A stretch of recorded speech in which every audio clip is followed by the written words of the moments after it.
Uh, he was didn't but he said there was no God. He didn't personally believe in God. I want to in connection with the one of the strong points he made. He's very astute. One of the historical observations he made that the Zionist movement itself did not even begin. It's not a Jewish movement. It didn't even begin among Jews. The Zionist movement began among Protestants, and there were Protestants in the 19th century and before who wanted Israel even before Jews and Jews like these. There's still a connection, a strong connection between and of Judaism are allied with each other. The Zionist Protestants and the Zionist Jews, and both are very secular, agnostic, nominally religious. And I just wanted to verify that I thought they would be these Jews wanting to reestablish temple worship. Now that they're Zionists.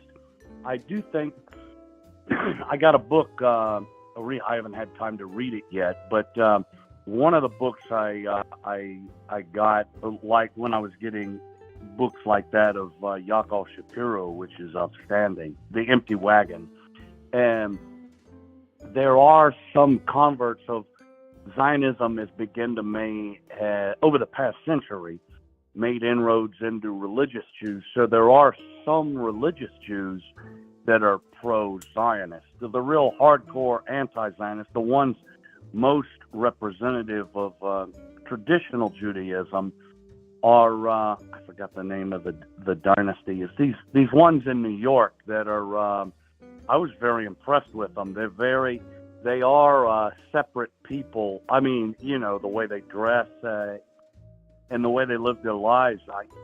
I'll get you back. I think Williamsburg is one of the communities in New York, not the Williamsburg in Pennsylvania, but in New York, there's a couple communities. But there was this. I think their descendants, or they're from Yoel Teitelbaum, was the most outspoken Hasidic rabbi during World War II, during the 1940s. He was the main, or almost the only.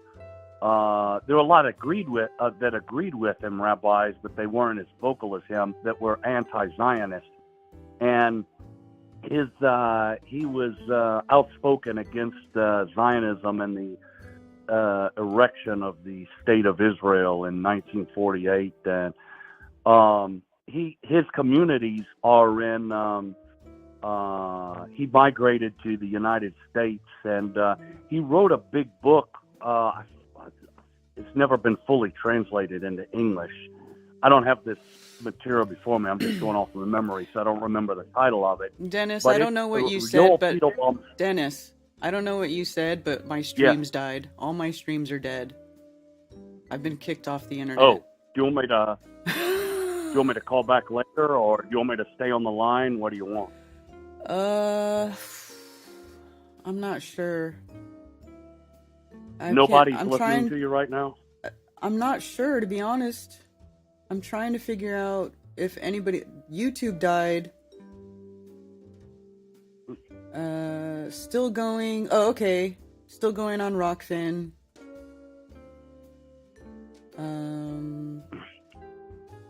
I think it's still going. Yeah, okay. I'm not a conspiracy theorist, so I'm not going to say it's happened because somebody doesn't like what I'm saying. I'll say it's because they don't like what I say. But, okay, YouTube kicked me off. Well, that's not unexpected. Yeah. I think, okay, we're still going on Facebook and Rumble and Rockfin and everywhere else. Just YouTube. As usual, just YouTube. Okay. Yeah, the Facebook in the past is not in the past couple of years at least, they have not, or maybe a little bit more than that. Facebook has not been as bad with censorship as YouTube. YouTube's been at the forefront of censorship. And so I don't know if that's connection with the technical eras, but it's not surprising that YouTube is the one that went down. Yeah, exactly. I'll try not to be too loquacious, but should I continue? You can continue, sure, if you want to finish your thought. Okay, I was just saying back in the. I wanted to further say that back in the 1700s was the Enlightenment a very secular thing, which I view as a second phase of the Reformation as far as secularization or apostasy, a further phase toward atheism. This, in Europe in particular, the Enlightenment, which would perhaps better be named the Endarkenment, it had a sister phase among the Jews, and that was as I understand, it's called the Haskalah movement. And I think Mendelssohn, by the grandfather of the famous 19th century classical composer, Felix Mendelssohn. Mendelssohn was the Jew that was associated, the principal one at any rate. And so the Haskalah movement, and I think Hasidic Judaism was founded at this time as a traditional reaction or opposition to apostasy or among Jews, or how do you say, secularization. And I think I forgot his full name, but they call him the Baal Shem, was the founder of Hasidic Judaism back in the 1700s. But basically the Hasidics were just retaining tradition, and so that's what the Hasidic Jews today are. That's what they come from, the very traditional Judaism. And out of the Haskalah movement is where Reform Judaism in the 19th century, I think Abraham Geiger was the founder of it. But from that mold, that's where Reform Judaism, which is the most secularized form of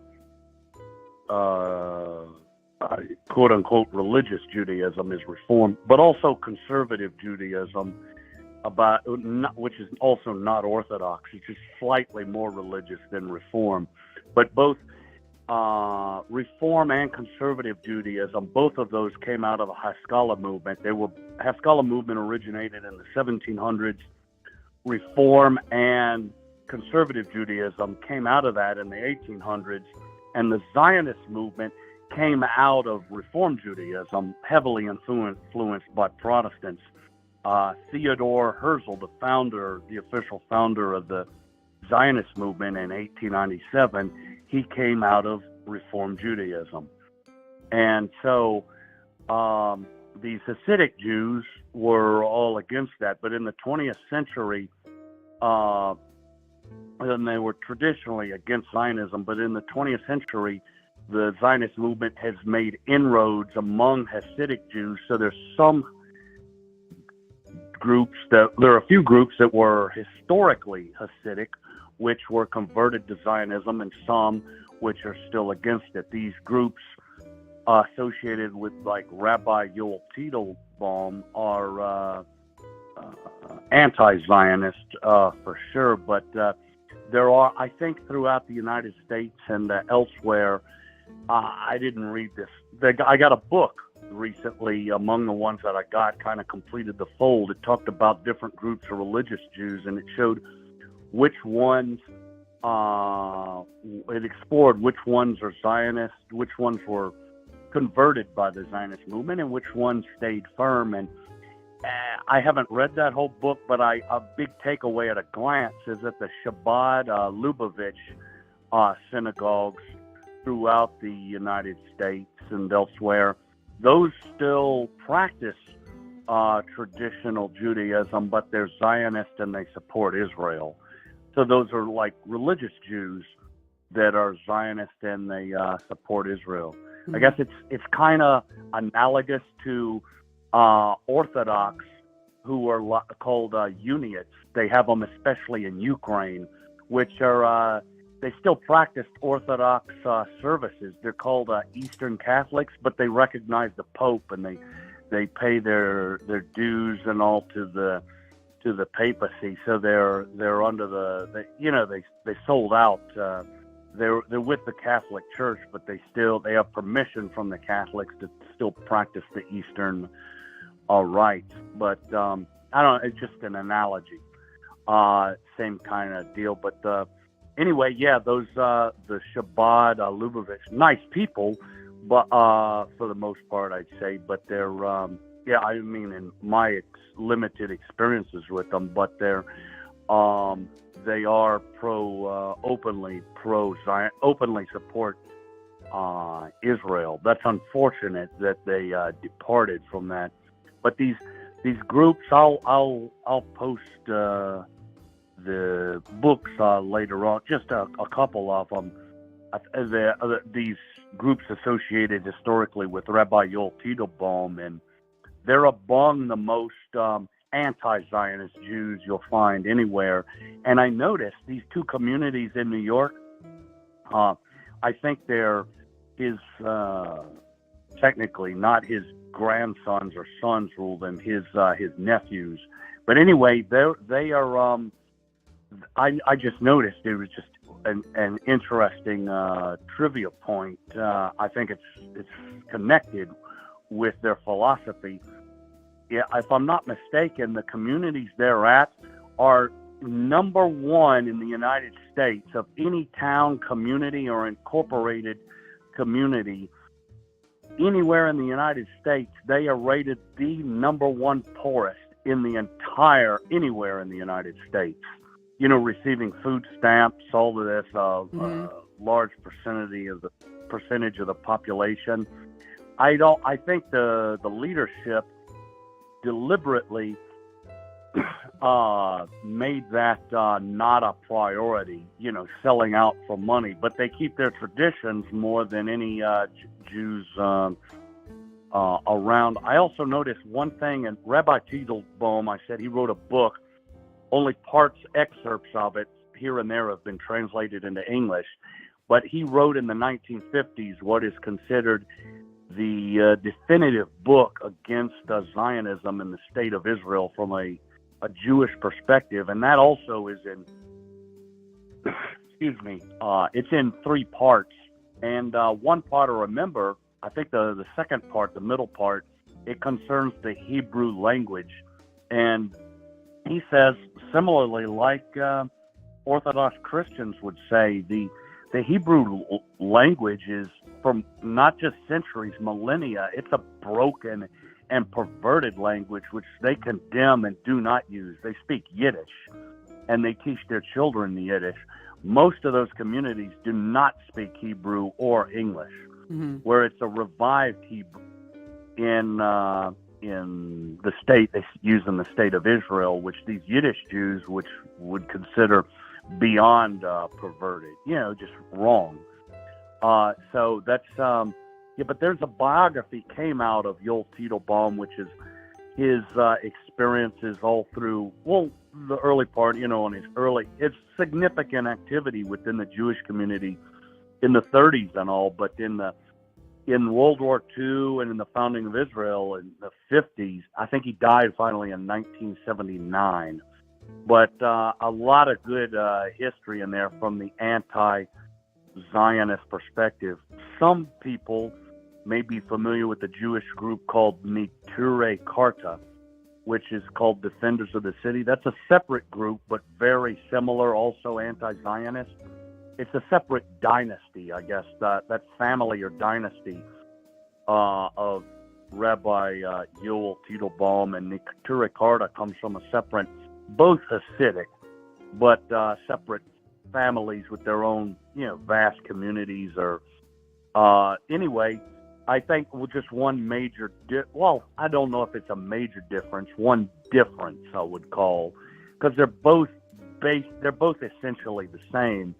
Neturei Karta gets a lot more public attention. They're probably well known than these others because they associate publicly with these groups that many people would call anti-Semitic or anti-Jewish, like Farrakhan and David Duke, I'm not saying all of these are anti-Semitic, but like the leader of Iran and others, they dress up in, Neturei Karta does, in traditional Jewish clothes, which they normally wear anyway, but they're in front of the cameras with these kind of people who are also opposed to Israel, and that's the basis of their friendship with them. But these traditional Jews and the ones I'm associated with, I can't remember the names of the communities, the towns that they're in, but associated with Rabbi Teitelbaum, they don't go for the media as much as Neturei Karta does. That's probably why they're lesser well known. And well, anyway, that's what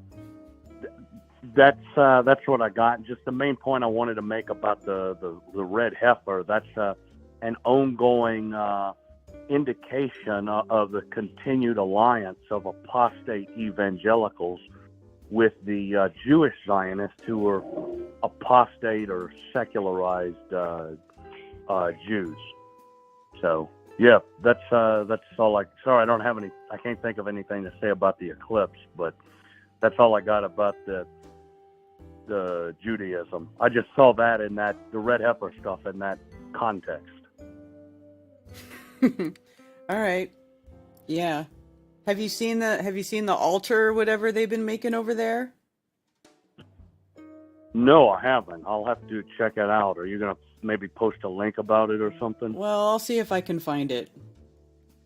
I do know one thing in connection with that. There's a Christian church father, very well known, John Chrysostom. He wrote the form of the liturgy used ever since in Orthodox churches throughout the world. Anyway, John Chrysostom, it's on YouTube and audio. It's a very famous book. He's got homilies against the Jews. And I just remember one takeaway statement he made in it. He said at one point, he says there's this party. It's the same party amongst the Jews that back when the temple was still standing, it's the same party that murdered the prophets and persecuted the righteous and got in the way of fulfilling the law. He says is the same exact party today that wants to make the sacrifices and fill the law when it's impossible to do it now that the temple's gone. Right. I thought that was worth mentioning.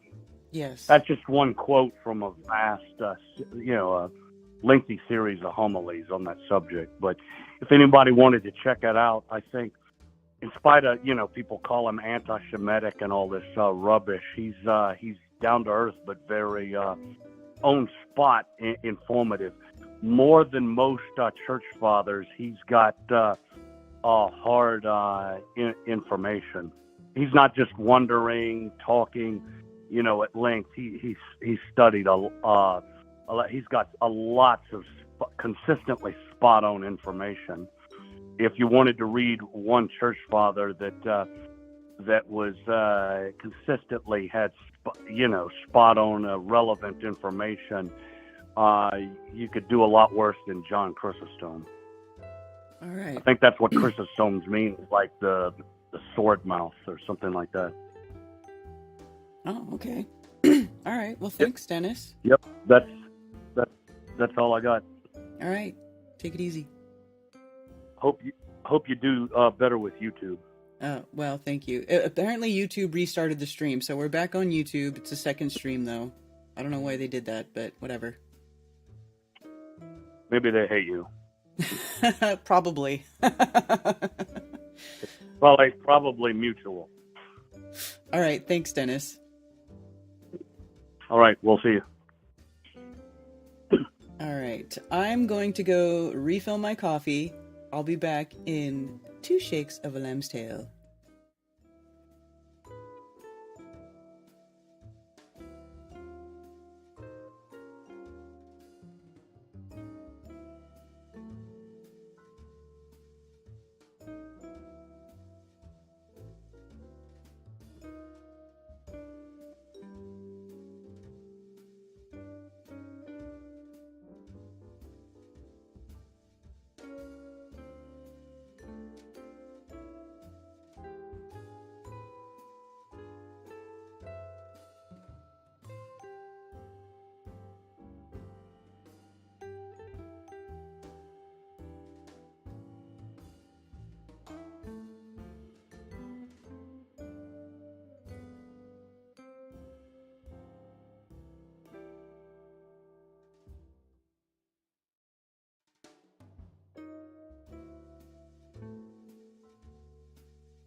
And I'm back. Did you guys get your coffee?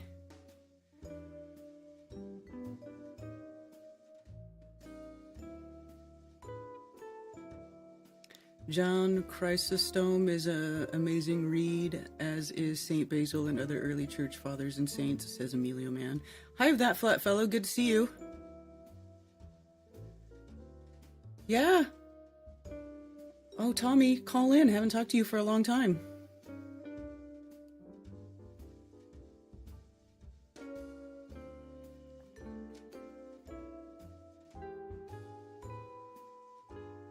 Karen calls her junk a lamb's tail. Ben, I don't have junk. Men have junk.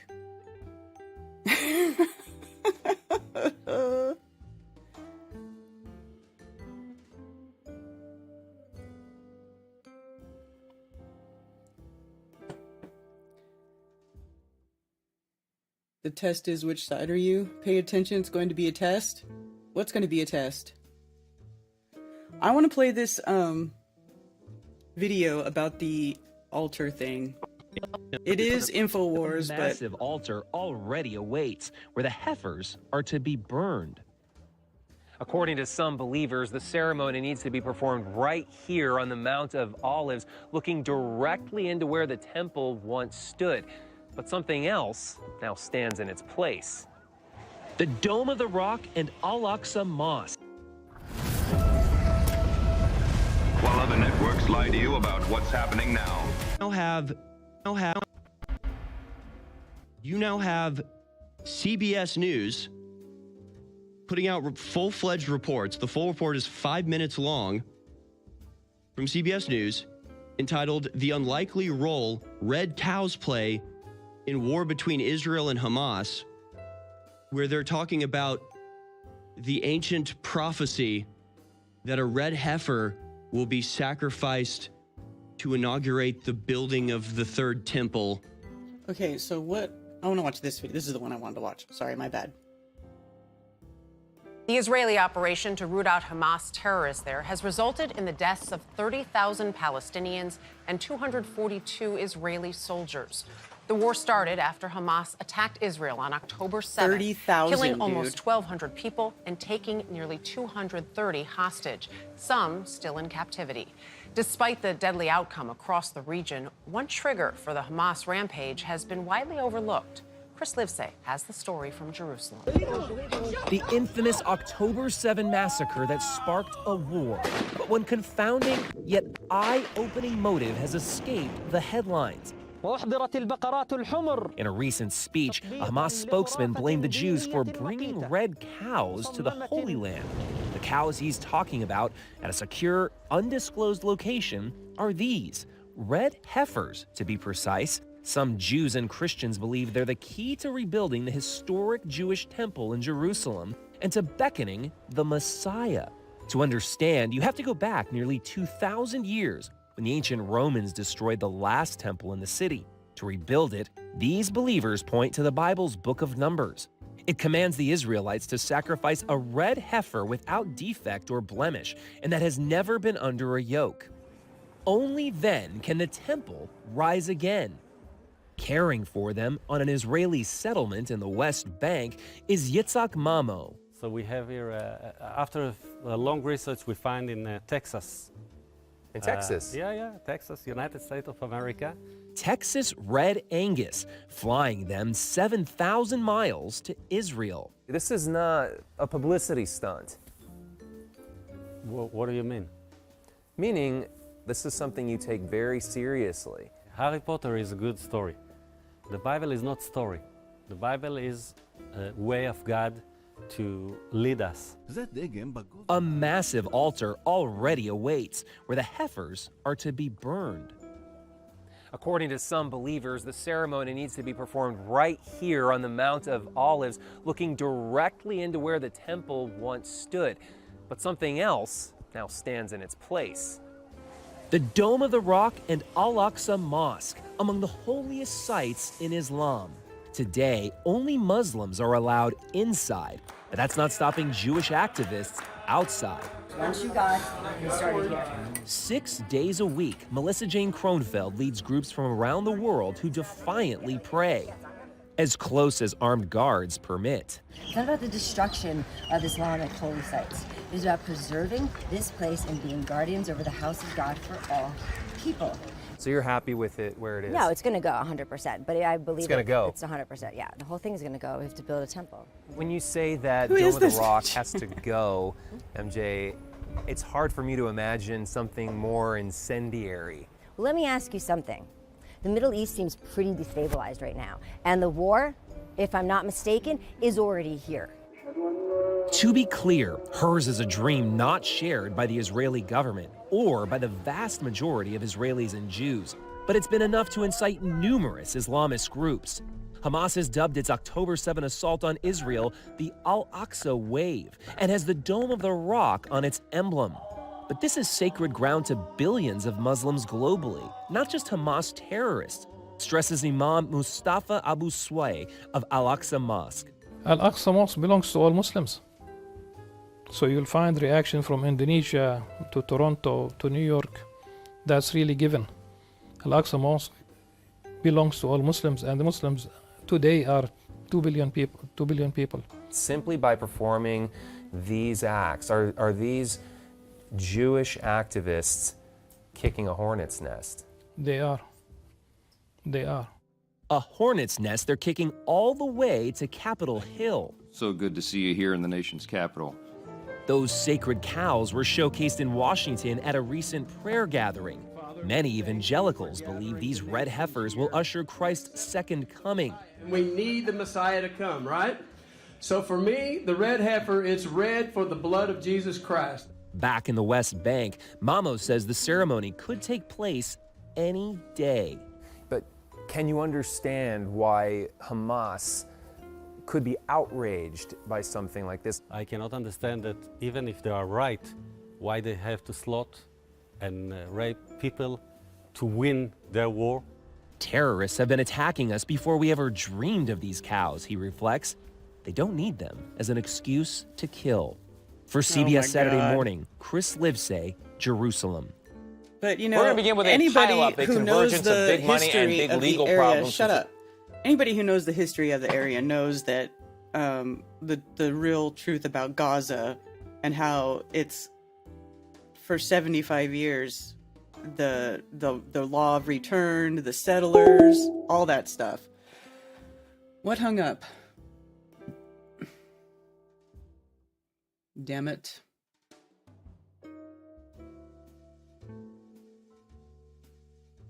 Welcome to the conference center. There is one party in the conference. You are a host. All right. Thank you for calling Coffee Talk. You're on with Karen B. Hey, Karen, this is Tommy. Hey, Tommy. How's it going? Going great. I wanted to call in and talk a little bit of good stuff about the community. Okay, cool. As Live called in previous about 6 months ago, it kind of let you know what all was going on. I just wanted to let you know that as soon as that situation was over, within a week, a bunch of people from the community showed up at the house, completely. Oh, fuck. Hold on, Tommy.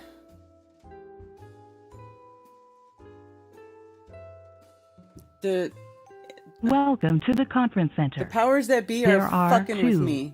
Parties in the conference. You are a host. For doing that, and Tommy. I didn't expect it. Tommy. Just calling, and they showed up. Yeah. Tommy, can you restart from when you said that the day after that a bunch of people from the community showed up? Because my stupid call dropped and nobody heard you. Okay. Yeah, as soon as all that nonsense was over and they left, a bunch of people from the community showed up with trucks and trailers and vans and full of furniture. My entire farm was completely refurbished within a weekend, from chairs and sofa to beds to dishes to new light fixtures, lawnmowers, generators, you name it. Everybody showed up in like one weekend, and that was completely unexpected. And I just wanted to call and say how much that I really appreciate everybody doing that. That's really awesome, Tommy. That's really cool. Shout out to everybody who went to Tommy's house and helped Tommy. That's awesome. And especially Jonna, all the work she did. Jonna, yeah, Jonna's awesome. Thank you, Jonna. And since then, people have come to stay. We've had every weekend, well, actually during the week as well, at least 3 to 7 people there, just working all day and night, building the farm back up to where it was. And I just can't thank the community enough for everybody. Mojo Shop, Sandra, Eric Lanier, Commercial Sound and Video. Just every week, Free Flow. Everybody's always just there all weekend and all week just working. And I just wanted to say what a great community this is, because we get a lot of negative press a lot, but not a lot of positive stuff. But that's true. I couldn't be more blessed to be around better people. Yeah, that's really cool. That's really awesome. We do have a really great group of people. Whenever anybody needs help, we're really good about taking care of people who need to be taken care of. And I'm so glad, Tommy, that everybody came through for you like that. Yeah, I never expected anything like that. It was just overwhelming just to have everybody just texting me the day after, and it's like, hey, we're on the way with everything you need. I'm like, wait, what? That was crazy. Yeah, that's awesome. And since the event is sold out, I just wanted to say thanks for everybody that's coming in a few weeks to the farm. Open up the farm to a bunch of people. We sold out at 50 people. We have 10 speakers talking about living off grid and homesteading, and a lot of cool people coming. And just wanted to say I also appreciate everybody coming out for this event in a few weeks. Awesome. Is anybody going to be there recording it? Stapley said he was going to do some recording on Saturday, so he'll probably be live, and I'm going to try to take as much footage as I can. And I also want to give shout out to Dave too for agreeing to open the event. So David Weiss, we really appreciate you doing that. Okay, awesome. And that's on, when is that? Is that on the 20th? Yes, it's April 19, 20, and 21st. There you go. Right on. But just wanted to call in and give the community a shout out and thank everybody for what you're doing. I can't thank you enough, and we're a great community, and I couldn't be more blessed to have better friends. Fantastic, Tommy. That's good to hear.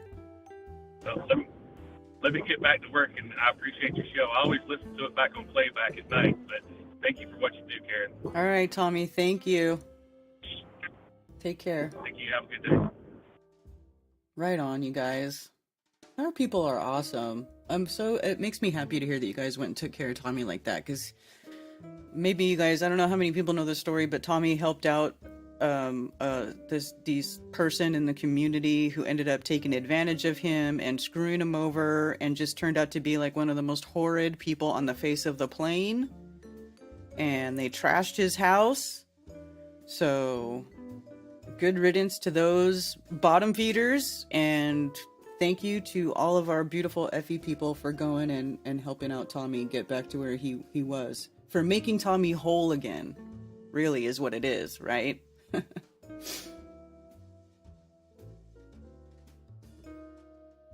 Love hearing the good going on, right?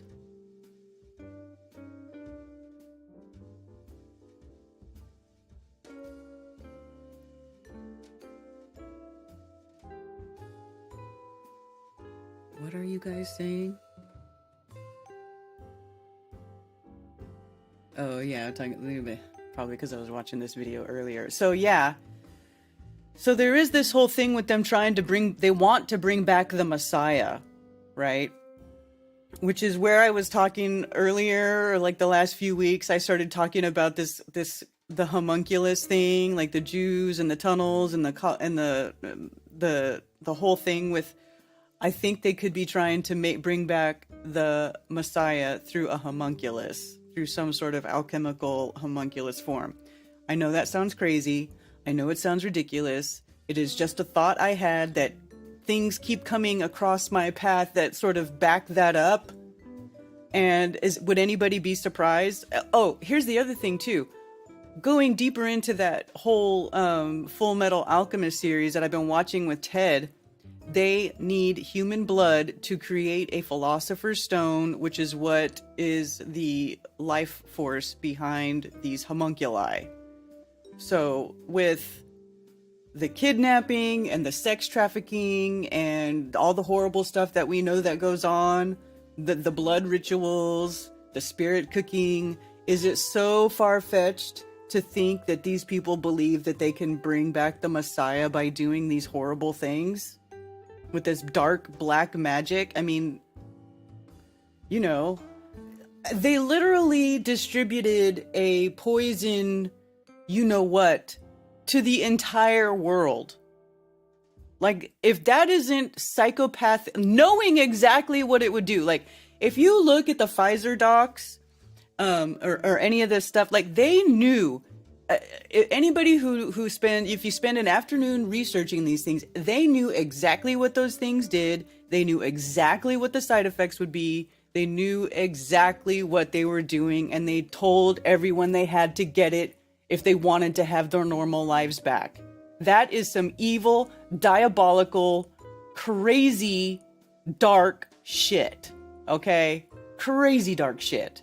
And that's the world we're living in now. So is it really so, like, out of the realm of possibilities that these people are trying to do something like this? And it was crazy too, because in that Full Metal Alchemist series, there's this whole area, their little map. Let me see if I can find a picture of it too. It's really kind of crazy, the stuff in that series.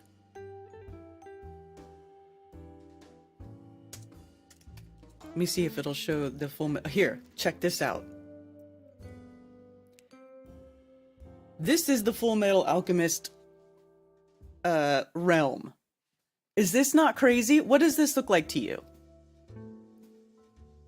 What is this? To me, it looks like the old North Pole maps. That's what it looks like to me. So there's a central area, and then of course north, south, east, and west area, which Tony will recognize that this actually it lines up with the feng shui directions, and then there's the center direction, right, which is the middle. So this is the map, what it looks like. I mean, to me, it's really interesting. Anyway, this whole area, it turns out in the story, everybody in charge of it, it turns out the leaders are homunculi. The leaders are homunculi. I mean, to me, it sounds completely insane, but I also think that it's really strange that this type of stuff just keeps getting put in my face by the universe. It's like I wasn't even seeking it out. All this stuff just sort of came across my path, and it just sort of like in my head, I started thinking, holy shit. So anyway, I think it's, to them we are animals, so it's not an atrocity. Right.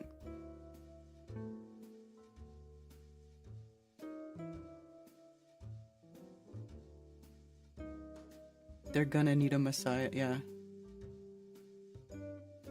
It's not different for them than testing products on an animal before human use. Right? Like, who knows how many they've been trying to do that, how long they've been trying to do it.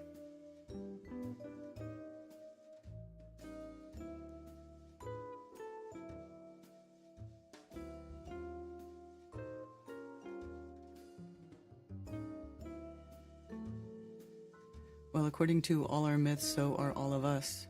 What do you mean?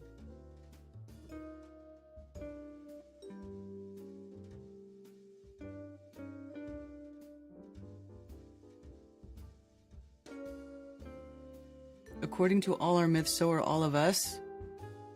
Is this you, Ben? Thank you for calling Coffee Talk. You're on with Karen B. What's up, Karen? You knew you were going to get me with the homunculus talk. Of course. According to all of our myths, basically, we're also homunculus. How we're just though? Homunculus from a god. Okay. Like when you look at the story of a homunculus, they take you. From an alchemist point of view, they take different materials from this plane. And then they have to do a soul migration and imbue it with a soul. And they have to put it through a whole gestation period, the whole nine. It's just making a homunculus. Like as a heathen, Odin Villian took a piece of specifically from the ocean, so salt water soaked, imbued with salt, wood, and ash and elm for the first man and woman, Ask and Embla, and made humans out of them. Like, in every story, You know what? the humans are just made. That's fucking crazy, because now I'm thinking about the creation story, Adam and Eve, and it says that the creator just takes from dirt. Yes. See, and that's our second story. Our first story were made from wood. And then post-Ragnarok, Odin hides Lef and Lefrasir in the mud.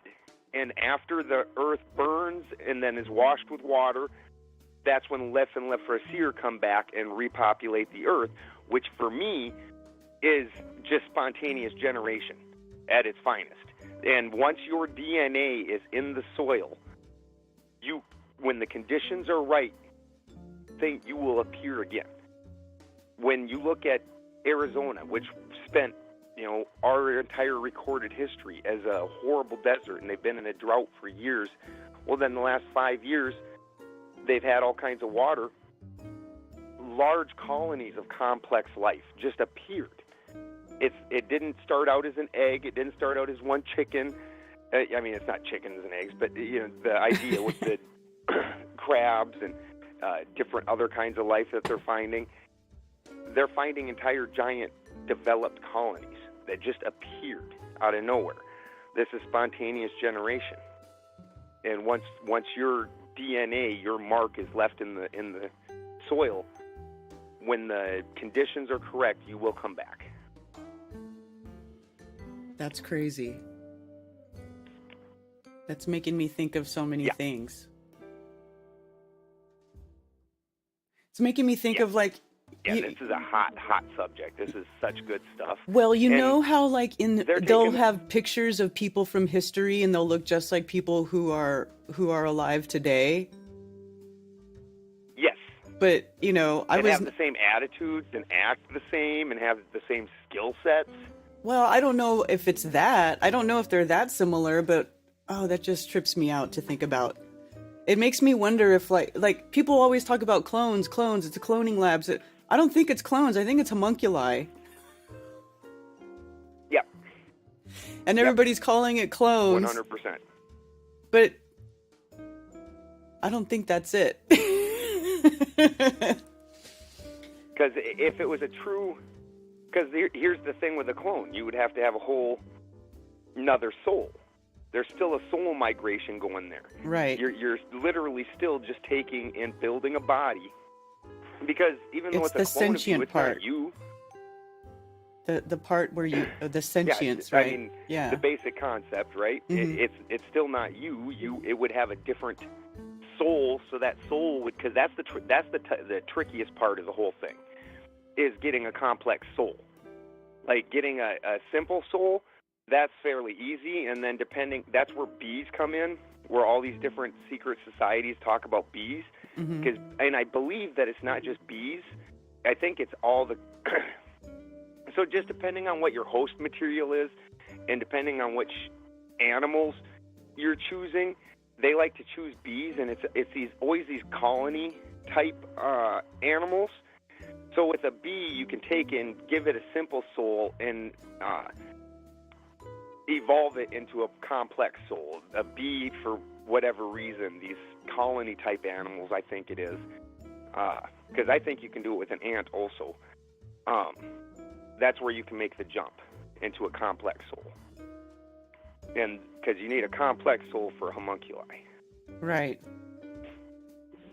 So how does the bee become a complex soul? Well, you create the bee. Basically, you're kind of creating a meat bee, and then you have to evolve it. Almost like fucking playing Pokemon or something, I guess. And you have to evolve it because during its duration of that time as a bee, and again, I think it's always these colony animals, and I think it's just because of the way the colony interacts with itself, so it automatically is the colony's teaching it what it needs to do. So I've noticed that, again, it's bees, and I think ants are also part of it. I think that's part of why, like, if we go along this whole subject line, and we're all homunculi, if somebody used ants as the subject material for some people, when you squish an ant, the smell that ant puts out is an alarm. That's telling all the other ants, don't come near here. There's some crazy shit here fucking us up. Mm-hmm. And so that smell, and only some people can smell that smell. I can smell ants. They smell horrifying. I can smell them from on the ground. They really stink. And when you squish one, I can smell that, and I will walk out of the room. The whole room just reeks. That's crazy. I don't think I can smell that. Some people, a lot of people can't smell it. It's a thing. So to me, if, like I said, that's an emergency signal for ants. Well, if ant DNA was used in the making of your people at some point in time, that would be a characteristic that could be a thing for you. And there's all kinds of weird little DNA things that we react to different things. Different people smell different things. Like my partner Brian, he used to take a basketball and just sit there and dribble it on ants when he was a little kid, and he talks about that, and he's like, ants don't smell. I used to do things like that all the time. He's like, that's so weird. And he's like, when he discovered that some people could smell ants, like, that's fucking crazy. And I think those people, ant was used in their original structure. If, you know, again, we go by this whole, we were all created by beings. Well, they were taking all the different material elements. So some people are part ant. That's crazy. That's crazy to think about. Yeah, super crazy. But all the time you see it, and you're basically talking about it now, and all kinds of different religions practice it. So for as much as it's crazy for normal people to think about and talk about, the people in power, this is something that they think about and talk about all the time. Oh yeah, I'm becoming more and more convinced of that. All this stuff that I see, like these little things that keep coming across my path, and I'm just like, and just a little alarm will go off and be like, oh, that could be related to this whole thing. You know, it's really strange. Yep. And yeah, for me, it's totally crazy to think about. It's totally crazy for me to think about, because to me, this is like a totally like out there concept to create a whole nother sentient being through alchemy. But, you know, the more I learn about this place, honestly, the less I know. It starts out very simply, Karen. Huh? It starts out very simply. When you just even do something like the archaeus of water, where you catch rainwater and then you ferment it.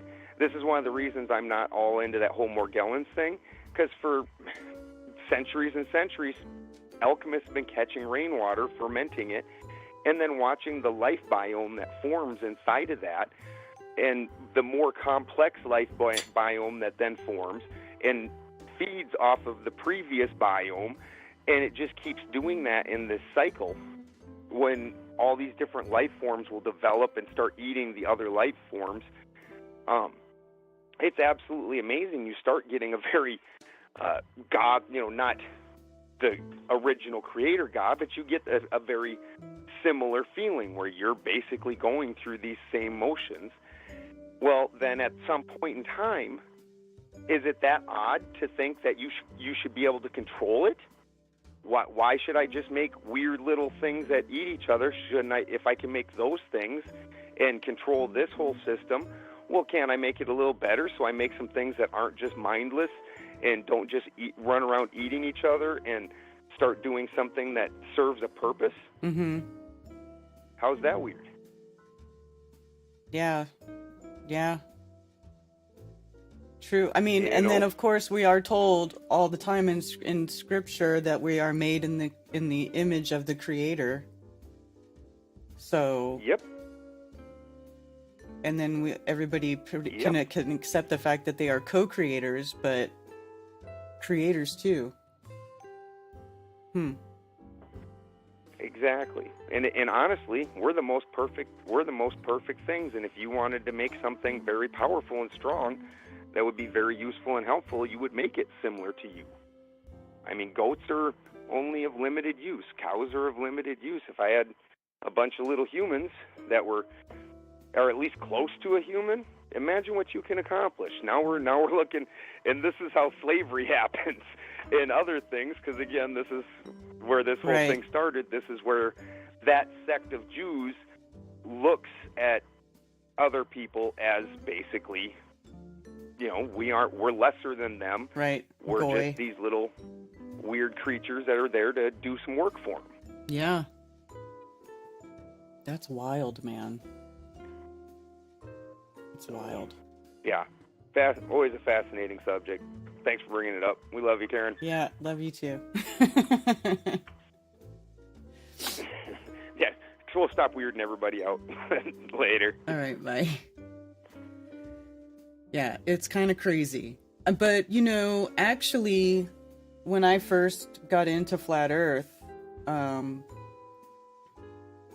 that's pretty quickly that became one of my favorite subjects, was the hidden human potential. That's why I did my talk about that at the conference, which got everybody calling me a New Age witch.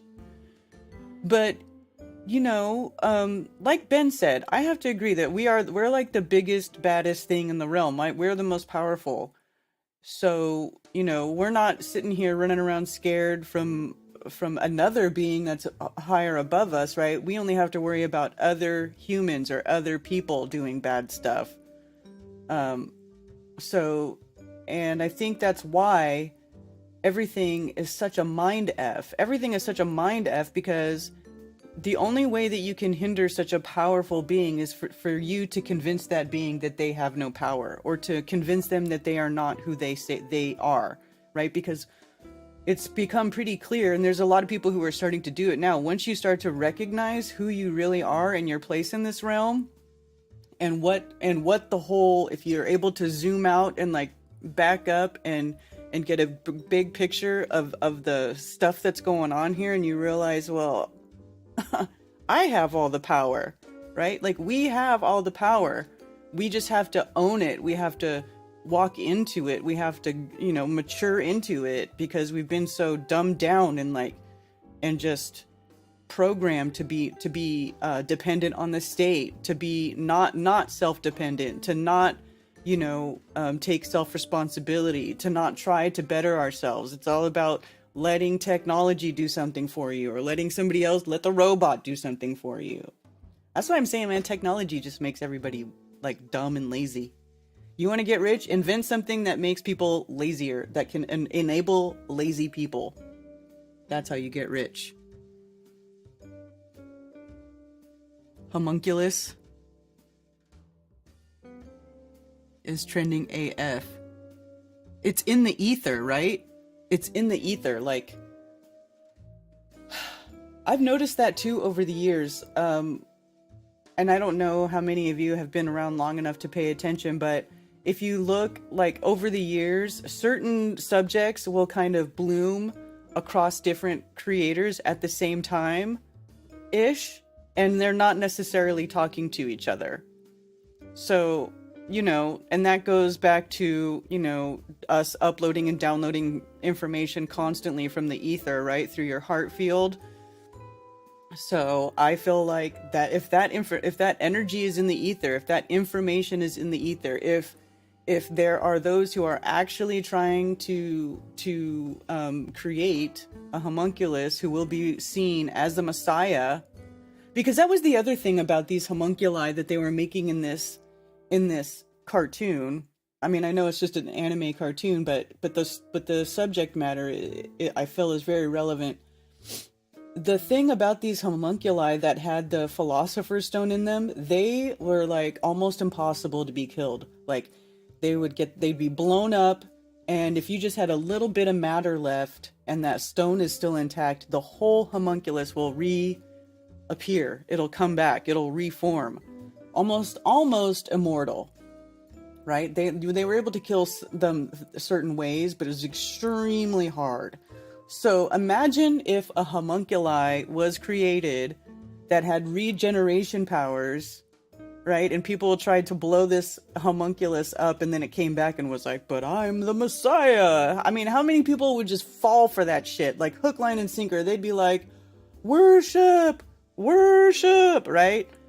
So it is kind of a trip to think about. Will that happen? I sincerely hope not. Because as you can see, a lot of people are having a cow about this. Pun intended.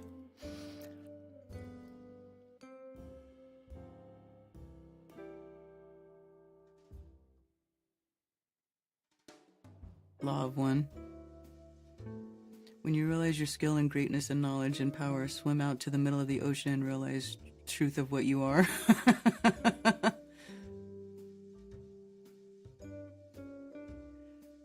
Earthshaper, I know that you're referring to you thinking that we're on an upwards vector and that the Earth is going up 9.8 meters per second and there is no downward vector, but I strongly disagree.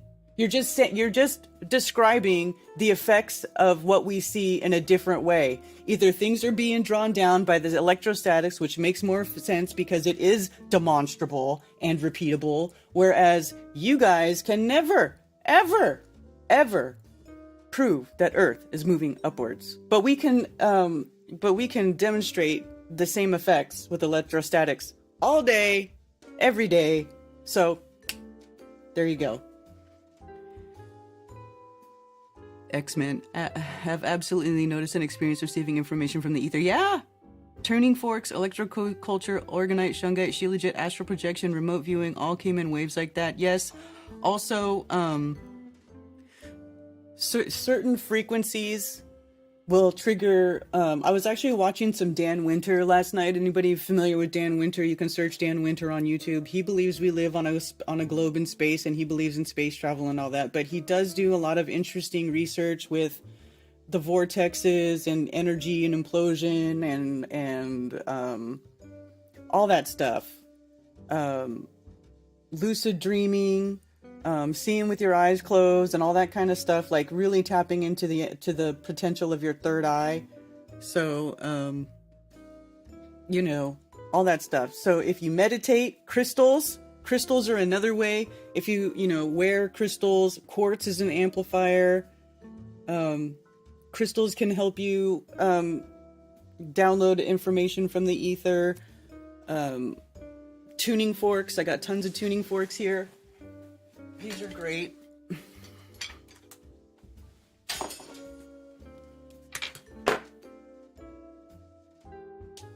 These are great. This is the sonic slider with the circuit boot on the end. I love to take this thing, give it a whack, and put it on my third eye. I have to tell you that I really, really, really, really, really, really like this.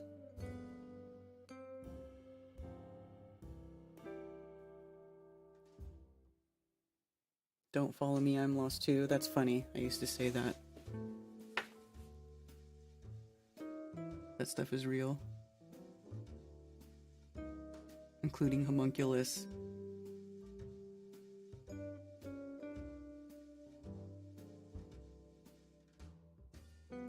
Well known in occult circles.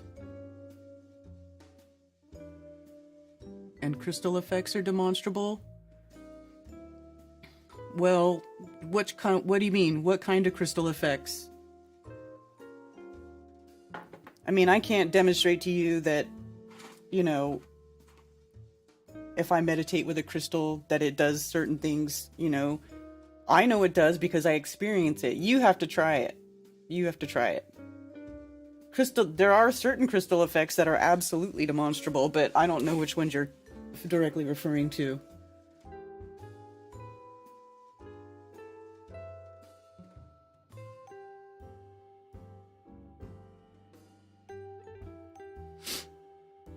Also, thank you for the tip on Rockfin. Shane, for real. Appreciate that. Playing for me now, both places. Yeah, YouTube stream dropped and then it Streamlabs restarted it. We aren't the biggest and baddest. Crocodile, big cat, any other animals will eat us. Yes, however, we are smart enough and capable enough that we can build vehicles and tools and weapons and all that stuff to where we can neutralize a crocodile or a big cat or any other animal. Like, of course, if you go into, like, of course, if you are in wilderness, actually, you know what? 2 people got mauled by a mountain lion in California last weekend, and that hasn't happened for 20 years. And the mountain lion population got so big that they, that this guy, this 21-year-old, go away, that this 21-year-old guy got killed and his brother got mauled. Insanity. Let me close these Eclipse pages. We're not really looking at that yet right now anymore.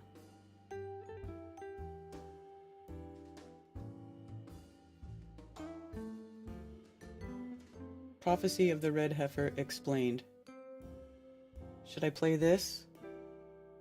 I wonder what it says.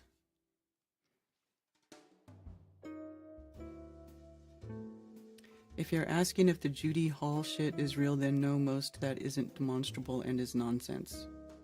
I don't know who Judy Hall is.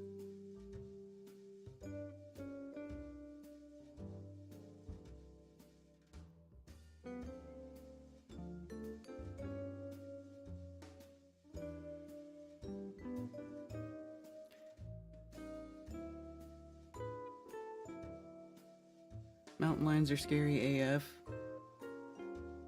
Yes, Ben. Them and tigers. Yeah, but I remember when I was really young, still living in California, hearing about mountain lions attacking and killing like joggers in the mountain area, like in the foothills and stuff, because they'll be like lying in wait and then they'll see you running and they'll. But yeah, they found this mountain lion, and they found it next to the body of the 21-year-old. Like it was probably trying to consume it. And so they ended up killing that mountain lion and then taking the carcass, probably so they could like open it up and see what was inside, if it was actually consuming that young man that it killed. But oh man, talk about scary. Talk about like one of the worst ways to go, like attacked by a wild animal. Oh, that's a freaking nightmare. You want the red heifer? She writes the Crystal Bible and is partners with Heaven on Earth crystals.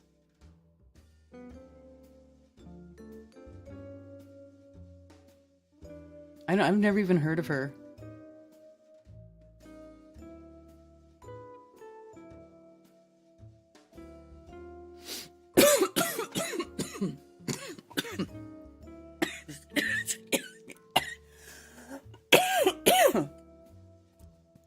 Spit went down the wrong pipe.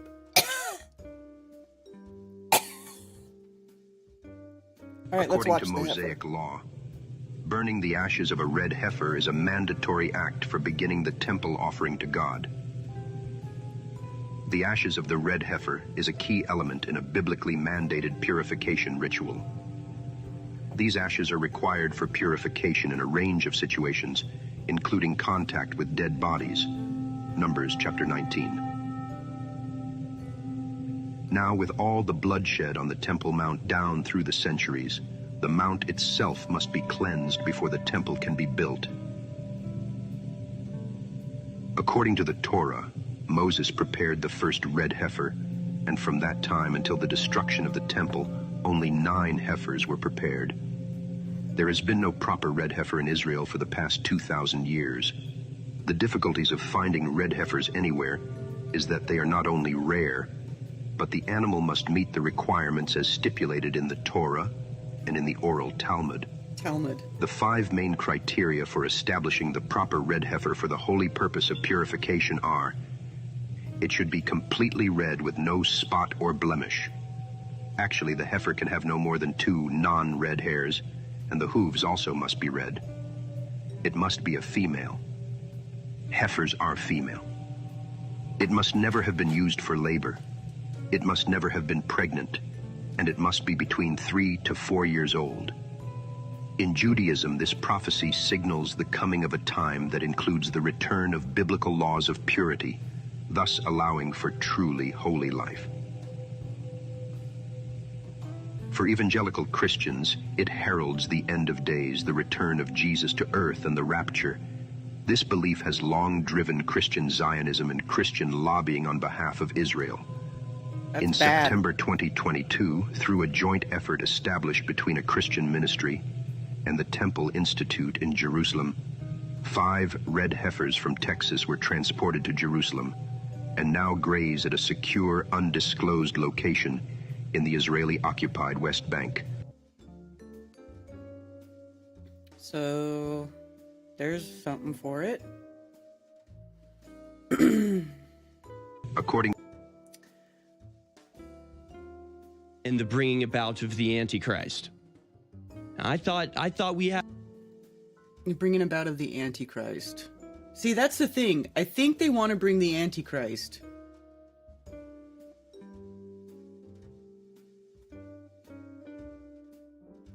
Earthship Bear, no flat earther is interested in killing the globe. Everybody's ignoring you because they think that's ridiculous.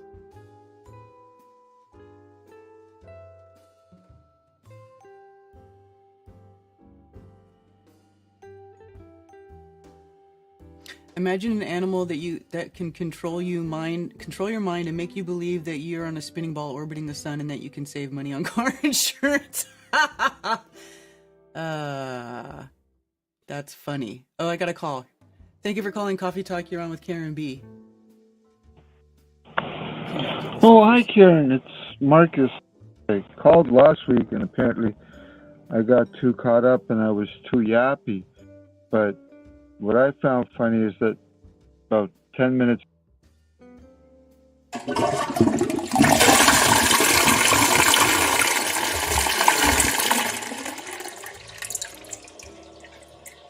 Anyway, I'm going to keep going where I was going. Had a corner on this market. But this is how regular it is now. So we'll go to a snippet of it, because I don't know if you're aware of this. They are planning to bring back animal sacrifices in the temple, the third temple. And they've already built an altar upon which the slaughter will take place. It's very strange how many places in the world are like reverting to a pre-Christian status. Haiti just collapsing into total barbaric, like African stasis, just like just like where you return to without imposition of outside control. Where in Israel they're returning. Speed this guy up a little bit. He talks too slow. Paganistic, 2,000-year out of date animal sacrifices. What is going on? Here is a report from CBS News telling you that they're already building the altar upon which the red heifer will be sacrificed. Here it is. The conflict in Gaza now entering its 6th month. The Israeli operation to root out Hamas terrorists there has resulted in the deaths of 30,000 Palestinians and 242 Israeli soldiers. Sorry, we don't have the whole time to play the whole 5-minute segment. Let's go to clip 11 here. Here's a selection from that 5-minute CBS video. A massive altar already awaits where the heifers are to be burned. According to some believers, the ceremony needs to be performed right here on the Mount of Olives, looking directly into where the temple once stood. But something else now stands in its place. The Dome of the Rock and Al-Aqsa Mosque. So there you go. I mean, they're literally, they built the altar. They've built an altar, a sacrificial altar in Jerusalem to burn a red heifer in order to bring about the Antichrist in fulfillment of a warped and incorrect prophecy. And of course, but they say they're bringing back the Messiah. They'll tell you they want the Messiah to come back. But is it the Messiah or is it the Antichrist? Right? Like, what the F?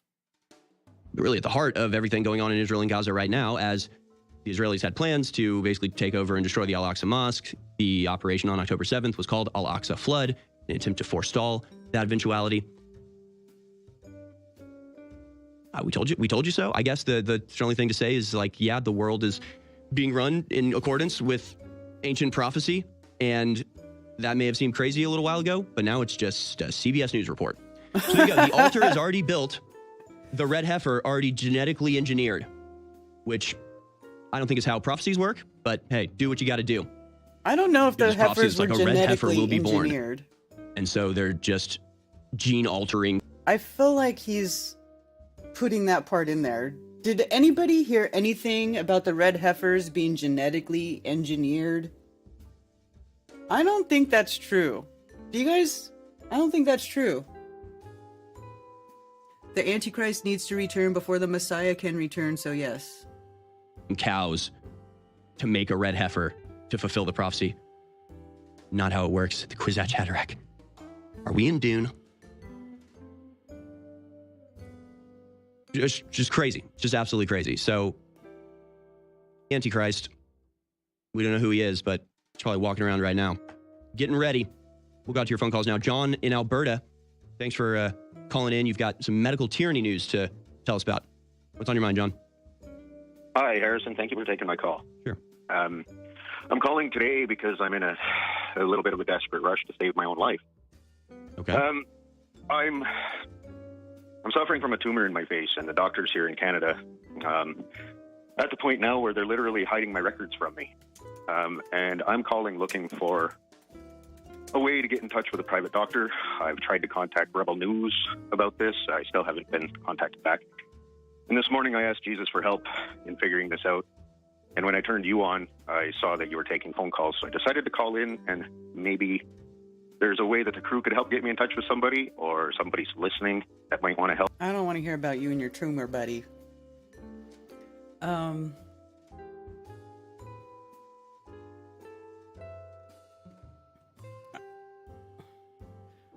I recently came across an article on the internet about the amazing discovery of a red heifer. The article made it sound like this was a portent of the Messianic era. Can you explain what the big deal is, and are red heifers really that rare?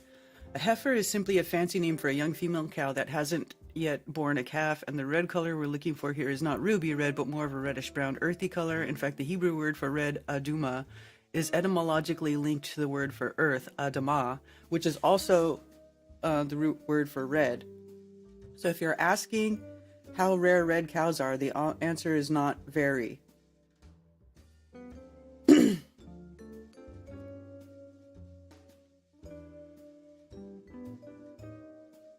Torah gives us a list of criteria. Cow must be at a minimum with its 3rd year of life. Needs to be completely red. Even 2 hairs of a different color next to each other or 3 that are far apart disqualify it. All physical blemishes that disqualify sacrificial animals disqualify a red heifer as well. I mean, it does say in scripture when they do animal sacrifices, you have to take from the best of your herd. But being perfect where it can't even have 2 hairs of a different color next to each other, like, that's crazy. Any work done with it disqualifies the cow. Work in this case includes even a person leaning on it or placing a garment or cloth upon it, unless this was done to only safeguard the animal itself. Placing a yoke on the cow, even if it doesn't actually do any work, also disqualifies it. If the heifer is pregnant, or even if a male has mated with it, it is disqualified.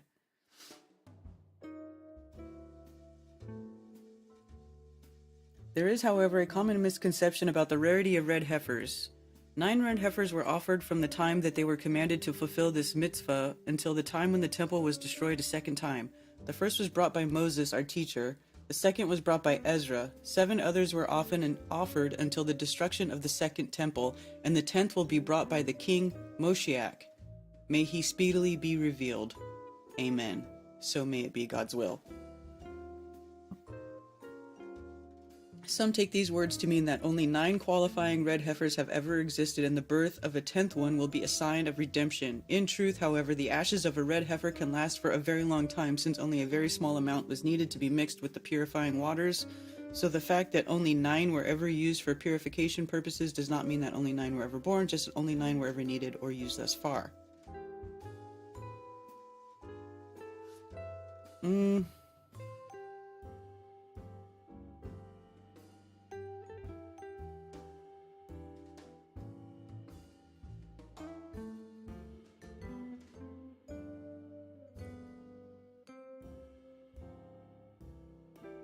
Gene-edited cows just secured record-fast FDA approval. Here's why.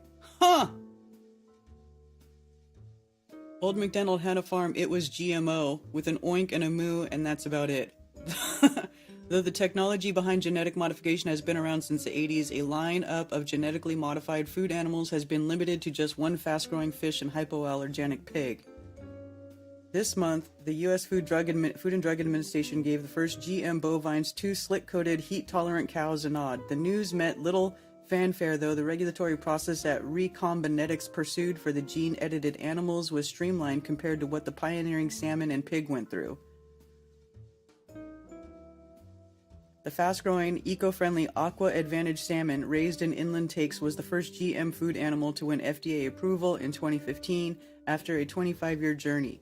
But developer Aqua Bounty's trip through the regulatory rigmarole didn't stop there. Indecision by kept the salmon off the market for another 6 years.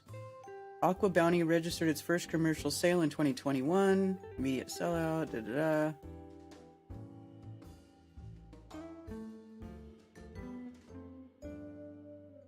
Gene-edited beef. Well, I don't know that this is related to the heifers, though.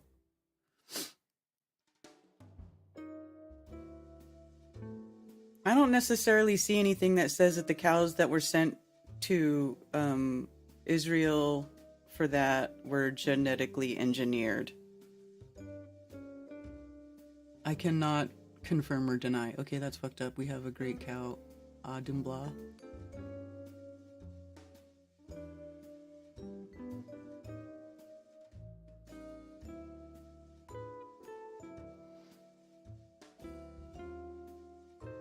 Rebel Jews and info kosher wars. Hey, listen, I was just looking at what they were saying.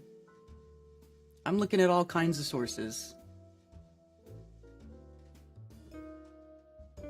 The Yids are picky. Oy vey.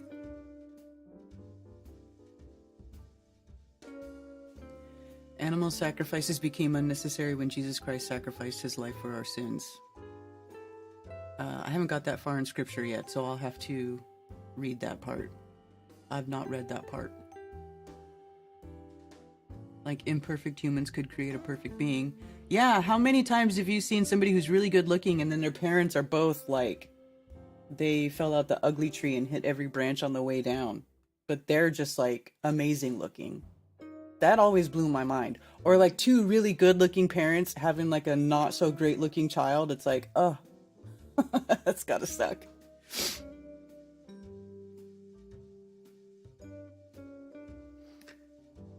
This month did turn out to be the Dragon Month and the Dragon Year, along with 2 Dragon in Hospital and a movie called Godzilla X Kong: The New Empire. Ringing any bells, anyone? The New Empire? Yeah.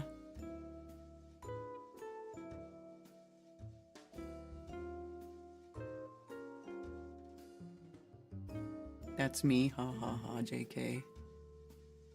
No, they are not rare at all. I think of many fields of red heifers. Jesus said to the common sense to avoid all extremes, which means to fail to sacrifice due to pickiness is not cool.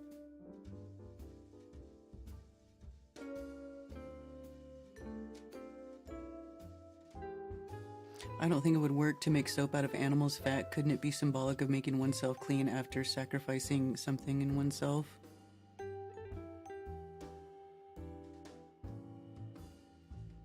I don't know. Artificial intelligence? No one can claim for sure how much of the Old Testament is real. Hey man!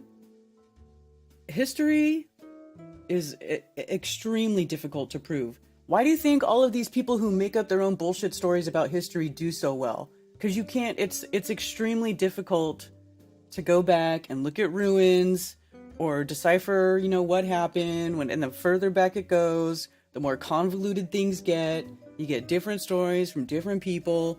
This is why these people who make up their own bullshit history stories, they freaking just, people love that shit, because it's extremely hard to dig through like especially ancient history, you know, and try to figure out what's going on. So if you're doing, yeah.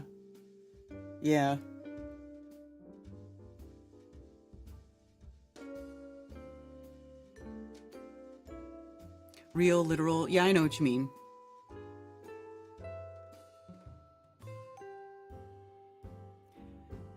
Who wants me to call in? Not me.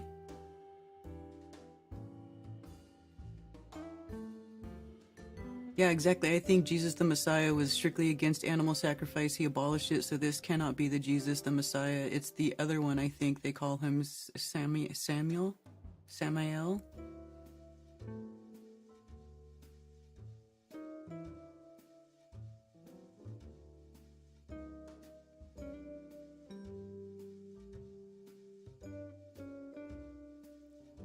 Because every time he calls, he says some weird shit, some weird perverted shit. I just don't, I'm not interested.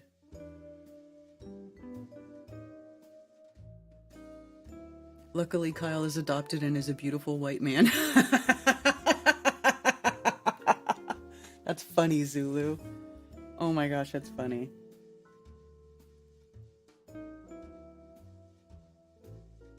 Did Odin really exist? Well, if you ask Ben, he did. I don't know enough about it. I miss those streams you used to do, Ben, with the Havamal streams, because I liked listening to that, but yeah, I don't know.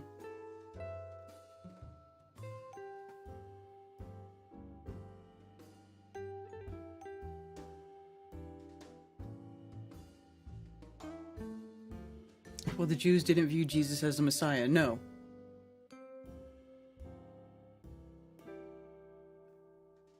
Right. I mean, there's so many videos of Christians being spit on by these, the Zionist Jews in Israel. Like, literally spit on. I have some of these bookmarked. I have so many videos bookmarked.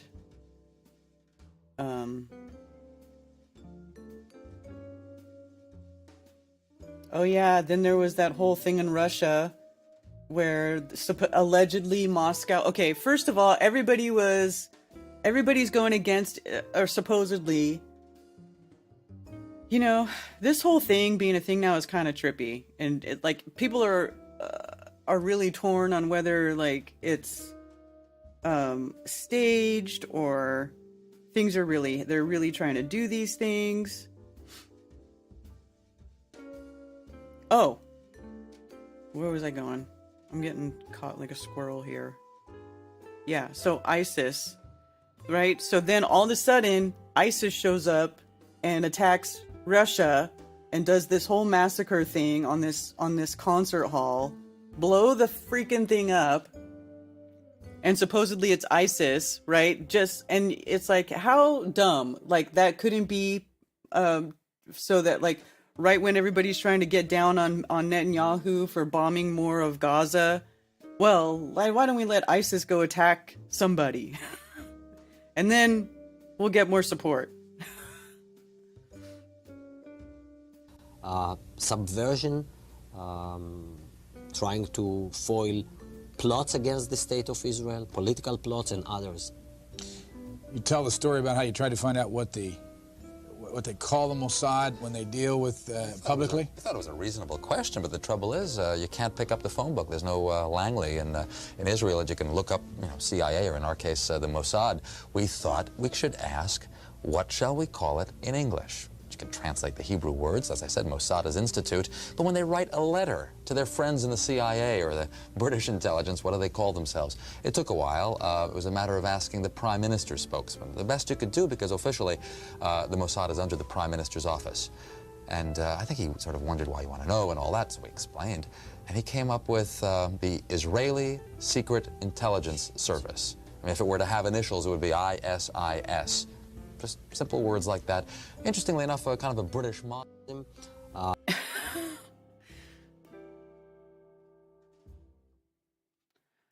would have to go way back in here, but you can just look it up. You can look up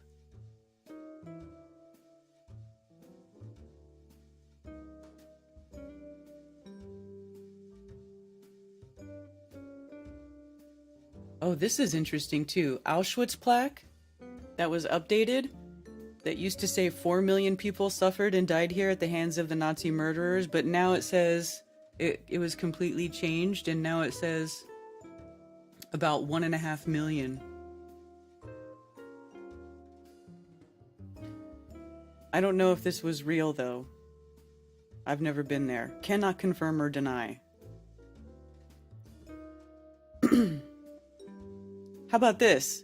Did you see this video? This is hilarious. You know how Michael Rappaport Price for the videos I've been getting. If I say Israel, you got to pay me a certain price. If I say Zionist, you pay me a certain price. If I say Zionist, Israel, and Jewish, that's the big three, I get paid for that.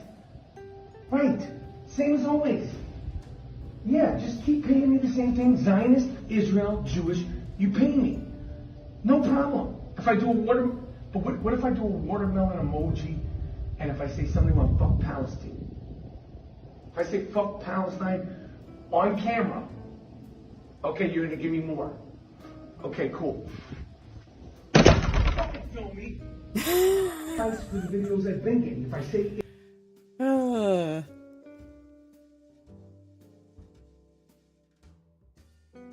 it is real, it was made more than one time. What's real?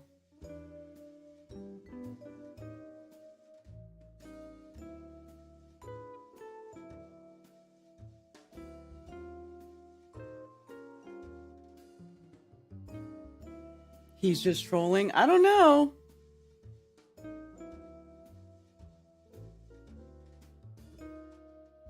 Like, look at this chick right here.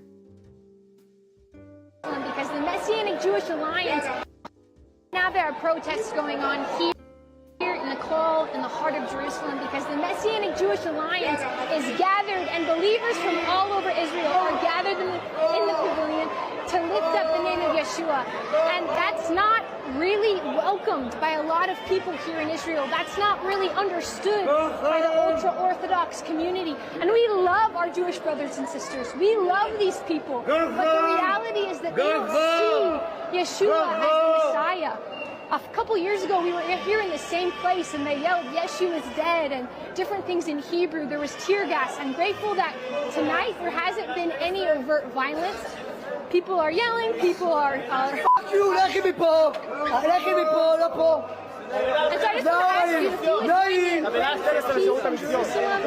if you would join me in praying for their restoration. Look at that. This is how they treat... Would be worse. That's how they treat a Christian girl in Israel. That's very, very nice treatment. Great show Saturday. Thank you for coming. Were you on the Spiders Saturday? I passed out. Yeah. Yeah, there's another one too. Let me see if I can scroll back where they're doing like Stations of the Cross or something, and all the Jews are spitting on them on the street.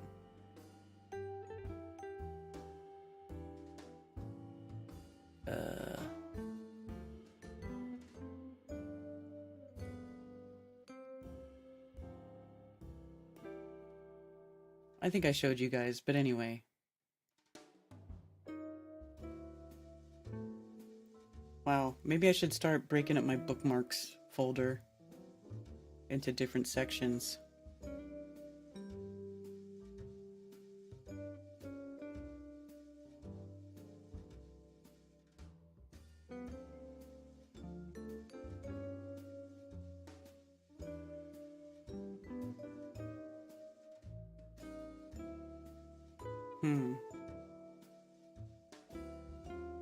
Well, anyway. You can find all that stuff on your own.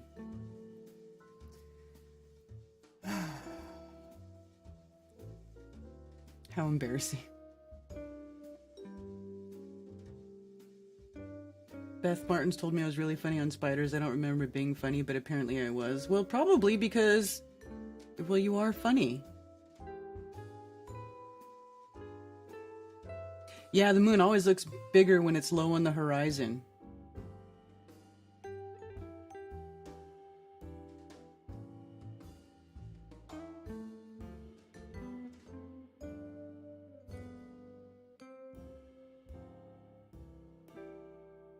The theater of war being played out sad. All people caught up don't care either way. I know.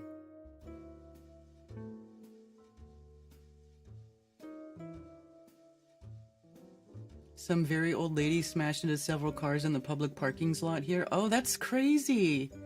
That's sad. That's sad. Is she okay? Tommy, is she okay? Did you check on her?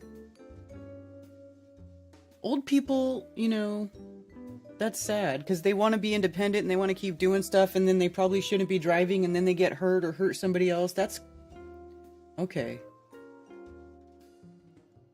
Poor thing. Poor old lady.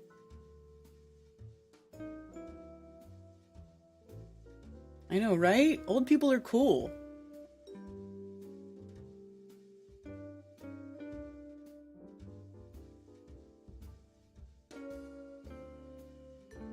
I'm having such a hardcore deja vu, everyone. I feel like we did this all 1 year ago. I'm old too.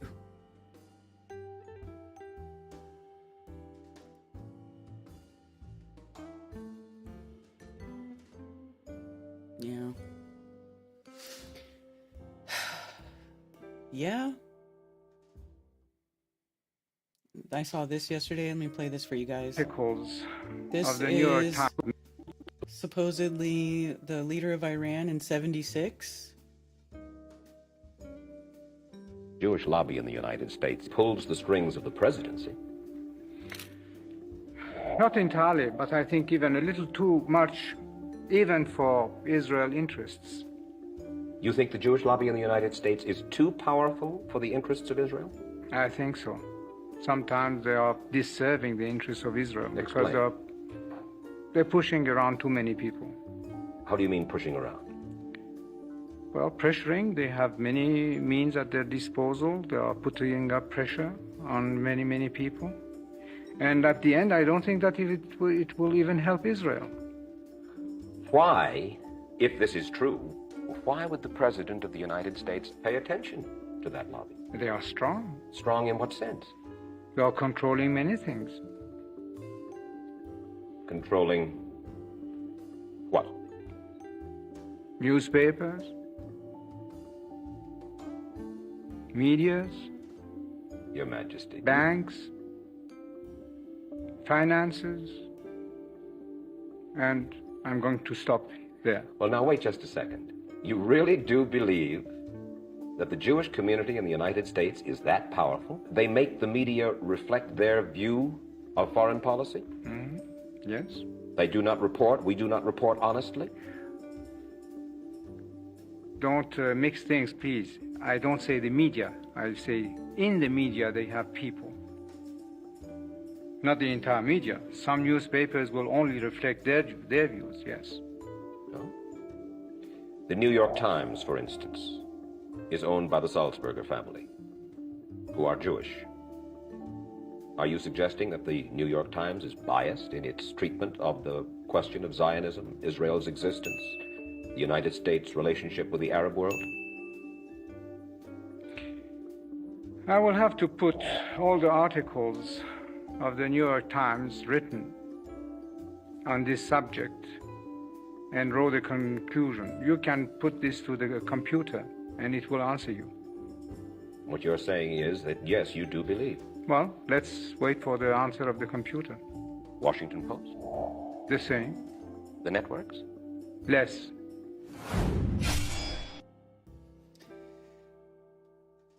You know, there's a lot of videos like this being starting to get passed around now. This one too.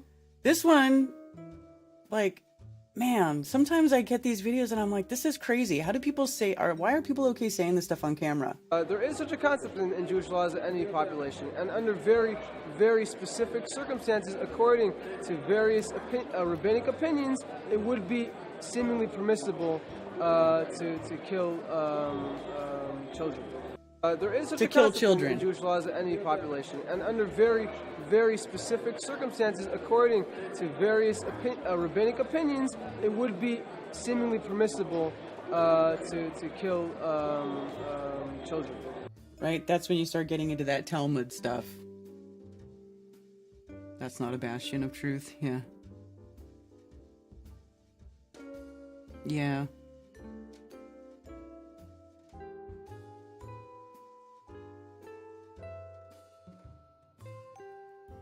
Rose, I want to see the video.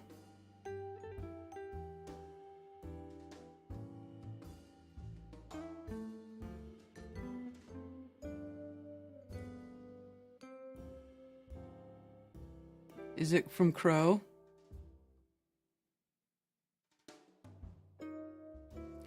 You were on hold for half an hour, but Karen didn't pick up. I didn't see the call board. You can type in chat and tag me if I'm not picking up the phone. Sometimes I don't see it because I get too busy talking about stuff.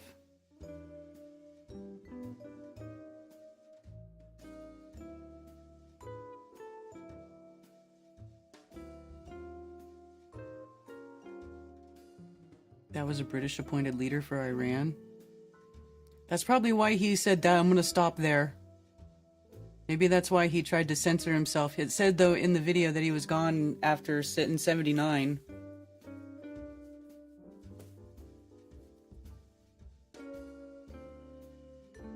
So with the additional steps I ordered last month, we're speeding up training of ISIL forces, including volunteers from Sunni tribes in Anbar province. We're speeding up training of ISIL forces, including volunteers from Sunni tribes. So that's Obama saying that they made ISIS. ISIS is honoring President Obama. He is the founder of ISIS. He's the founder of ISIS, okay? Actually, I don't think it was Obama. It was John McCain. That was a big part of creating ISIS. But I guess under Obama's administration, so yeah. The founder.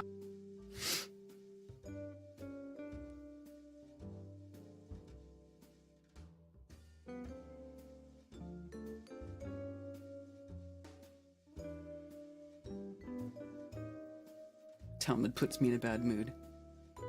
Hi, old dude. You asked Zulu to ask me? Well, I didn't see it.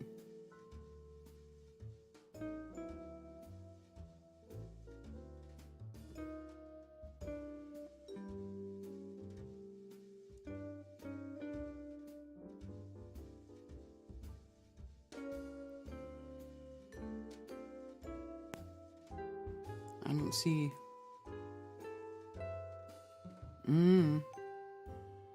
Al-Mossad franchising. Don't be scared of numbers, people. I agree.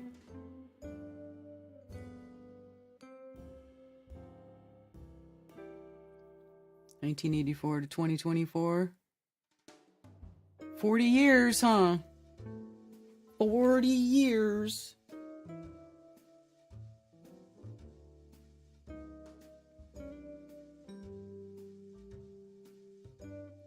I won't share it, Rose.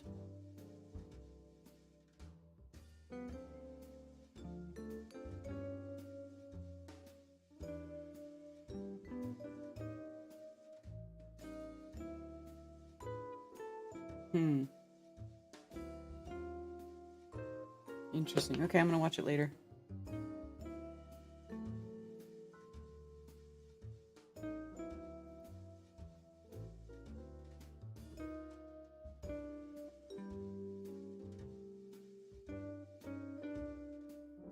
Mr. Footbig.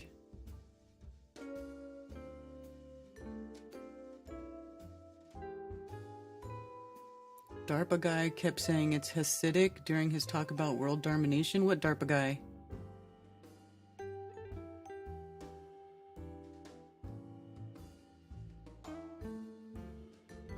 So the creator is an alchemist. Essentially, I guess so. The ultimate alchemist.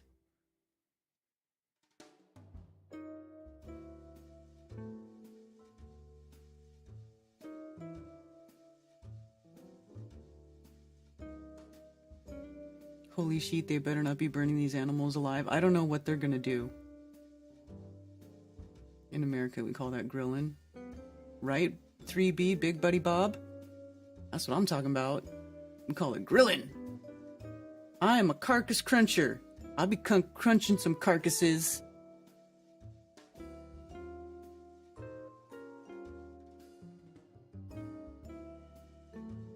Where's Lucas been? Haven't heard much of it. Lucas is still doing stuff, but he's just real quiet. He's real quiet. I saw in his Telegram that he's working on calendar stuff. Like he was doing something with the calendar. But I didn't really look very deep into it, I'll be honest, because calendar stuff drives me insane. And made up with his wife? Did him and his wife were having trouble? Well, I'm glad they made up.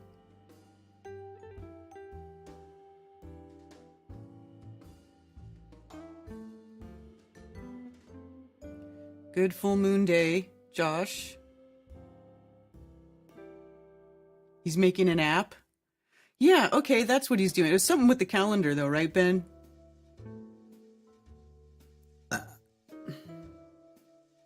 I see you, William. Hold on one sec.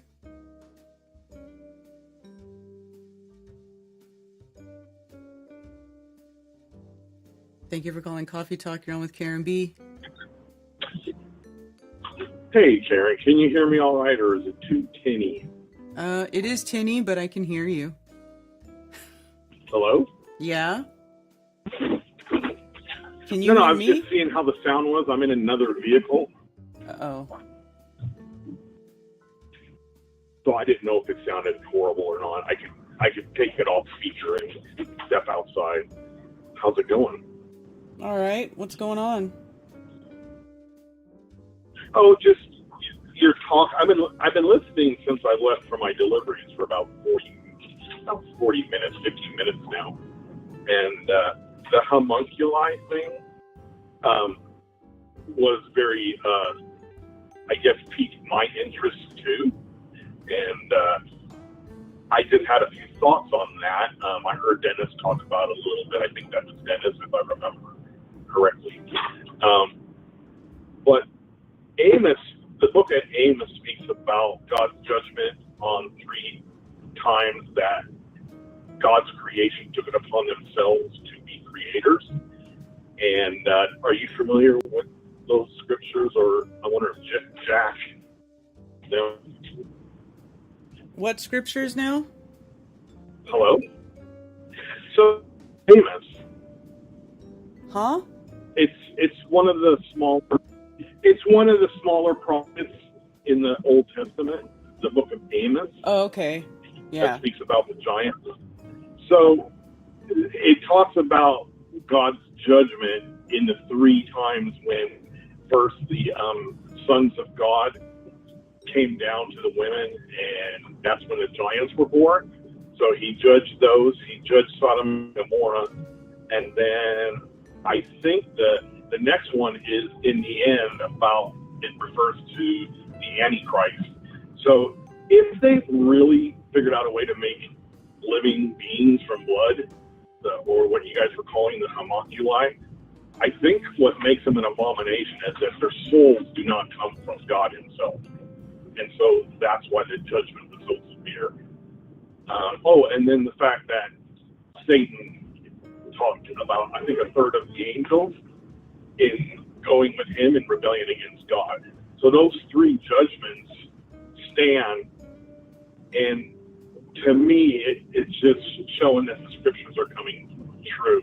Because if men that run this earth have figured out how to do the DNA, and they have, they got my DNA in '89 when I was in the military. They made everyone give a DNA sample. And the reason they gave was because in case you went to war and there were no dental records, supposedly they could identify you by your DNA and your blood. So that's why they said we had to do that. And I don't know if your ex-husband had to do that if he was in the military in the 80s, late 80s. But everybody had to do that. I don't remember him telling me specifically that they took his DNA, but they probably did. I mean, he was in the military. You know? Yeah. He was a nuclear machinist mate. They spent hundreds of thousands of dollars on his education, so I'm sure they tagged him 6 ways to Sunday. Wow. Oh, yeah. And it wasn't a difficult thing, Karen. You know, all it was a pinprick, like you do your diabetes test or a blood test for your blood sugar. And they just put, I think it was a card, and I put like 5 dots on a card. And so it was 5 different samples, which to me was kind of strange. But, so that's how they did that. And who knows why they did that. And if I'm not mistaken, I believe it was 1999 that they admitted cloning that sheep Dolly. That's when they came out with the news. So who knows what they've been doing. I don't believe that they cloned a sheep. I don't believe that. No. I think it was a front. I think it was a front for doing this abomination. Men getting with, I don't know where you get this knowledge. But God said not to do it. We're not God. We don't know what we're doing when we're trying to create life. We can't even have families anymore that are peaceful, that they're running wild and causing all kinds of trouble. And I think in the scriptures, it does talk about men's hearts will fail for what they see, and they may release these things. I think it's kind of funny that if you ever watched the movies, so I think there is some truth in them, even though they're fiction. The Lord of the Rings, when they're fighting and battling some of those big monsters that are kind of gross looking, I forget what they are. Mm-hmm. But to me, I don't know if that's supposed to be a homunculi. You know those big ones, those ogre looking things that they take into battle? Mm-hmm. Well, I don't know. If you saw one of those, wouldn't you be having a heart attack? if they were coming after you and they had no soul, you know? Well, yeah. Just instructions. Just instructions, like a computer program, just telling you take these people out, and no questions asked. I mean, that's all computer programming is, right? Lines of code written by men, and it's just got to follow instructions. I mean, if you think about it. Yeah? Yeah. So anyway, those are just thoughts. I'm just trying to get people to think the next thought, and that's all for whatever's going to happen. But yeah, and so we're a week away from the eclipse. The full moon this morning and last night, really big. I happened to notice it as it was rising yesterday, last night, and I noticed it almost setting when I took the kids to the bus stop. It was huge. It was pretty amazing looking, actually. Okay. Well, anyway, I guess, all right, I'll go. I was hoping for some interaction, but be distracted. I'll talk to you later. I'm going to shout out to Zulu, Dennis, Mark. I think Mark listens in. And, yeah, I'll maybe call in tomorrow at Strange World. All right, cool. Take it and easy. Shout out to your compadre, Just Jack. Oh, yeah. Because I've really got into the Jewish scriptures. I made friends who are, I made some Jewish friends recently and really been digging into their beliefs and why they believe Jesus wasn't the Messiah and how it couldn't happen. But I made some headway. He said that there was one possibility that this one guy named Jesus, but he wasn't prominent, which is what the scriptures say. He was of no reputation. I think that's funny that he said the only possibility is this guy that was really obscure, and yet that's what the scriptures said. He was of no reputation, and yet he doesn't know the New Testament, so he can't. It's like they're refusing to see the truth, but I don't know if it's intentional or if they just don't get it. Oh, or maybe it's just I'm convinced this is all intentional. It is intentional. 100%. This is intentional. Well, I'm talking about this friend I made. This guy, his name is Moshe. You know, it's actually the name Moses in the Hebrew. That's his name. Mm-hmm. And I've only had a few conversations. And he's very respectful and doesn't want to offend me, which he doesn't. Usually I offend people. And it's just trying to parse out why he believes what he believes. And it's just been, it just takes patience. It takes a lot of time and it takes patience, you know. So that's been kind of cool. So, yeah. So anyway, so shout out to Jack, just Jack. And, because I've been digging into the Old Testament as well a little bit more than I used to. Mm-hmm. So I appreciate that. So, all right, guys, well, take care, and I'll talk to you another time. Okay, cool. Shout out to all those truthers out there. Bye. All right, thanks.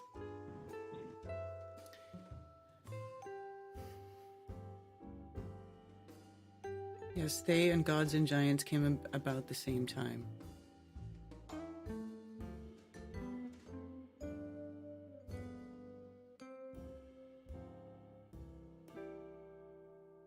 Trolls and ogres and such are original beings before men. Maybe Neanderthals were really ogres. They call them Neanderthals, but maybe they were something else.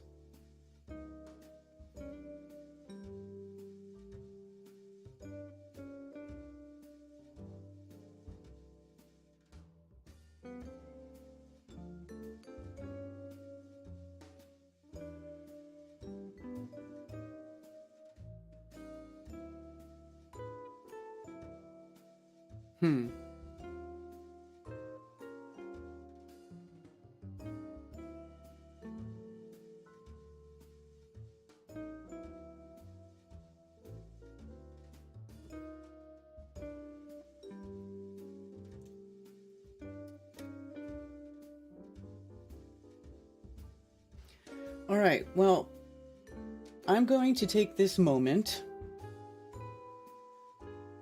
to talk again about this. tinfoilhatlove.com I am, let's see, fit screen. There we go. That's what I wanted. So I'm working on this website for singles. It's called tinfoilhatlove.com. It is not public yet. I do hope to be making it public very soon. And I'm also going to be doing live streams. I don't know how often yet. Maybe as often as needed, as the demand is, you know what I mean? Like if there's a lot of singles that want to participate, then we'll do more streams, yada yada. But I do want to get started. Single Flat Earther is an email I set up a long time ago for the events for single flat earthers to sign up to let me know that they were looking for other flat earthers to connect with. So I'm going to set up a website for that because I know we're spread out all over the plane and it's very hard to find flat earthers in your area. So I'm going to be having this website up. You're going to be able to, you know, make a profile and upload your picture and, you know, put your interests, you know, your whatever you want to put about yourself there. And I want to, you know, help my people find their apocalyptic partner, their life partner, their partner on this flat plane, and to be happy and to maybe possibly procreate and make more flat earthers, you know, make some beautiful, untouched, natural born children of Earth that are not poisoned, not chipped, not anything. So if you want to be a single featured on one of the first live streams, because I do, what I'm going to do, okay. So I want to have singles that I can feature on these live streams, and then you can come on live and you can tell everybody about yourself, put yourself out there, and then other singles can then, you know, contact you, preferably through the website, right? So you'll have your profile. Everybody will be logged in. I'm not exactly sure how I'm going to get it all going, but it's going to be something like that. FE babies. Yes. FE babies.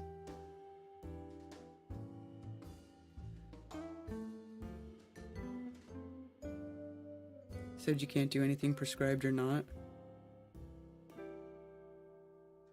Christy just showed me that. It just about killed me. Showed you what?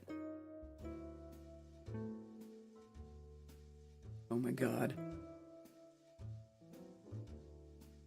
Ogres, Neanderthals equals brainwashing. If people lived for hundreds of years longer, what would their bones look like? Maybe more pronounced eyebrows or other... I don't know. I don't know. You know, when I say stuff like that, I'm just thinking out loud. I'm not saying that's how it is. You know, I'm not trying to push I don't want to push my ideas on anybody.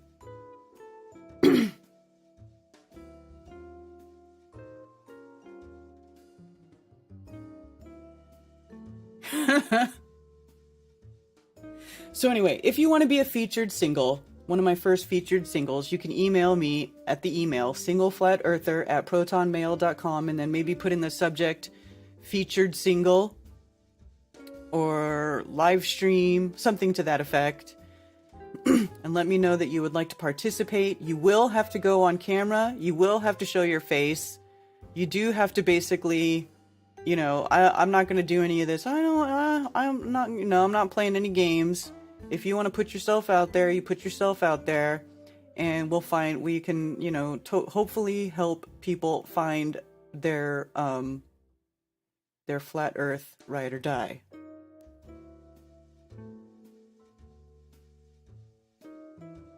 Mushrooms don't show up. They are testing my pee, and if I do smoke, they will put me back in jail. Jeez, Tommy. Are you in Florida or are you in Texas right now?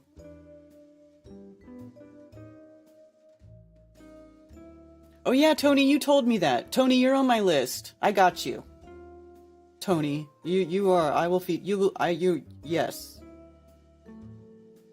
And also the site, once I get it launched, it will be free for women to begin with. I don't know for how long, maybe forever, maybe not, but it will be free for the chicks to get to, hopefully to encourage them to sign up and be part of the website.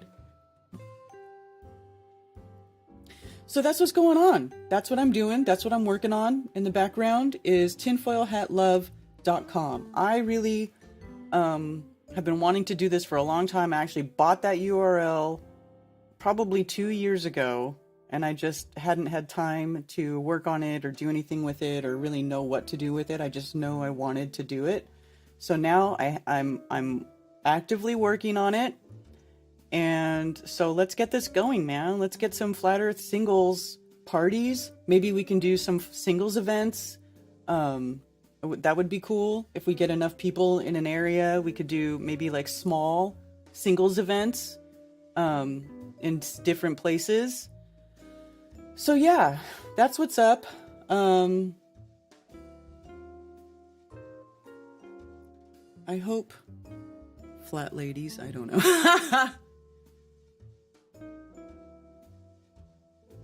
Chicks put the free in freedom.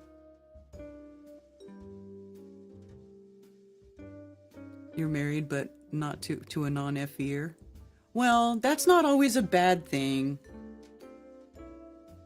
You know, I don't know how it is between you two. It's not always a deal breaker, but if you guys can, you know, work around that and you already have a like long-standing relationship or children together, you shouldn't let Flat Earth break that down, because it's much, much worse to let the family fall apart. Need some to be from the UK? Yeah, man, if people are in the UK, they can do it too.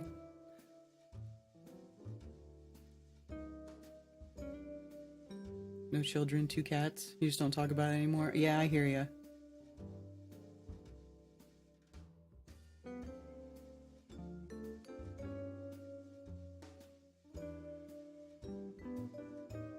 Need me a good woman in Chicago?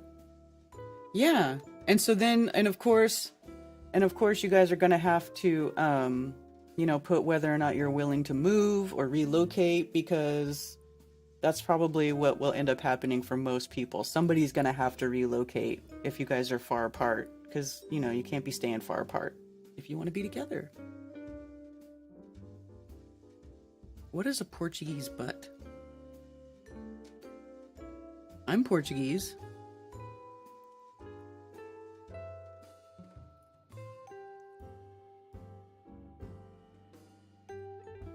I don't understand what a Portuguese butt is.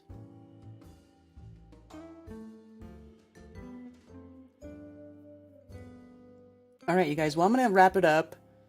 Thank you for being here with me for Coffee Talk today. Sorry about my lateness. Sorry about my technical issues, but you know, YouTube hates me. I mean, it's par for the course. That's just what happens around here. So don't forget to join me and Mr. Mark Sargent back here tomorrow evening at 10 p.m. Eastern for another fine episode of Strange World. And Glowbusters Tech on Thursday, Anti-Religious Scripture Studies on Saturday. And then I'll have to figure out what day I'm going to do my my single stream. It'll probably be a Friday night or a Saturday night stream. I'm not sure which yet. I'll have to figure it out. I gotta figure it out. But I'm gonna do that. I gotta set up a whole stream theme and everything. And then we'll start doing these regular live streams for Flat Earth singles. And, you know, maybe you won't even have to use the website. I don't know. But anyway, we're gonna do something. I'm gonna do something, because that is needed here. That is needed. There's a definite void for this, so.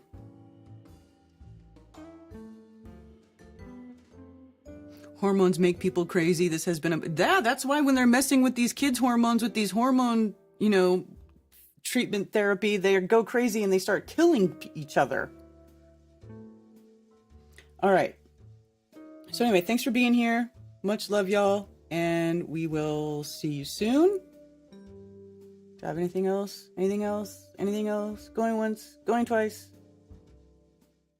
And for those who wish to send me stuff through snail mail, you can send it to P.O. Box 10, Earl, North Carolina, 28038. There are also links below for Flat Earth merch, and you can send me donations, and I do appreciate all the support. Sincerely, thank you very much. Also, please go to flatearthfestivals.com for all information about upcoming Flattoberfests and Flat Earth-friendly local meetups. If you are organizing a local Flat Earth meetup, email me at flatearthfestivals@protonmail.com with your meetup information to have it listed on the website for free. For everything else, you can email me at karenbfe@protonmail.com. Thank you for being here.